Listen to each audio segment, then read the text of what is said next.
हसन बिन अली रजी अल्लाह ताला अन्हु से रिवायत है, उन्होंने कहा मैंने अपने मामू हिंद बिन अबी हाला रजी अल्लाह ताला अन्हु से आप सल्लल्लाहु अलैहि वसल्लम के नाक नक्शे और शक्ल सूरत के बारे में पूछा। वो हुलिया बयान करने में बड़े माहिर थे।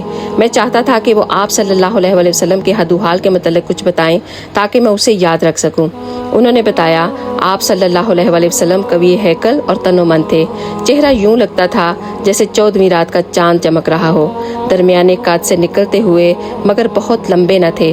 सर बड़ा, बाल लहराएदार, दरमियान से मांग न निकालते और बाल सीधे छोड़ते तो कानों के लूह से नीचे न जाते।